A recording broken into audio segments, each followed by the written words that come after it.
Hi, my name is Harry and I'm from Wales in the UK. This is my assignment for the first week of the Coursera Music Production course, and I'll be looking at how to record an electric guitar or bass through an amplifier. In case you've been living in a cave for the past 80 years, this is what an electric guitar looks like. It's plugged into the amplifier by a standard 1/4 inch TS cable. The first recording method I'll be looking at is recording the amp through its line out port. In this setup, the signal goes from your guitar into the amp, then through the amp's line out port into an audio interface, which converts the signal from analog to digital. This is an audio interface.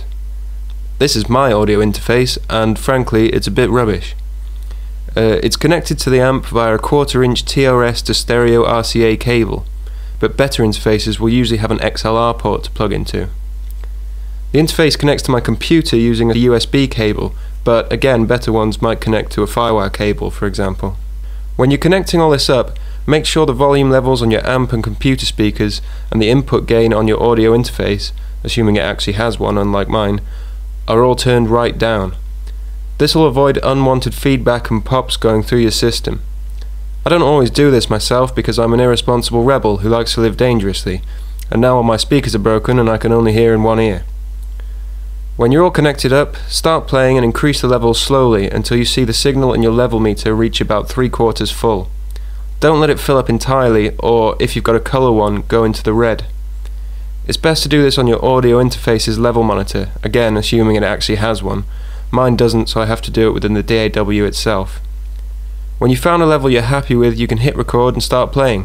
Here's a clip of some guitar recorded through the line out port.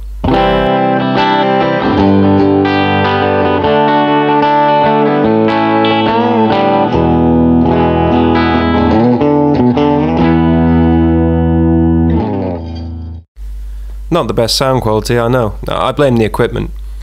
The next method I'm going to look at is recording the amp through a microphone. In this method, the signal takes a different route from the amp to the audio interface. Instead of going through the line out port, it goes out from the amp's main speaker into a microphone, and from there into the audio interface. This method's more variable than the previous one. You might get a better sound than the line out port, you might get worse. Unlike the first method, the acoustics of the room you're in will now affect the recording. The key is to listen to where you think the amp sounds best and try out different mic placements and orientations until you find a sound you're happy with. Again, turn all the volumes and levels down when connecting everything and raise them slowly while you're setting the level. Here's the same guitar part recorded through a mic instead.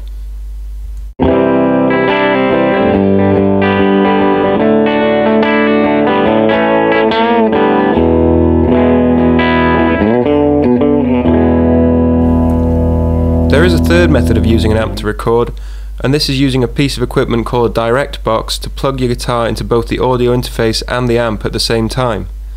This will let you monitor what you're recording through the amp while recording directly into the audio interface. I don't have a direct box myself, so I can't demonstrate it. You'll just have to imagine how that one sounds. I think the best thing to do while recording guitar is to play around and experiment as much as possible with the different techniques available to you. You might find a particular guitar part suits a particular recording method. In this final example, I've recorded one guitar part through the line out method and another through the mic and panned them both left and right over a basic backing track.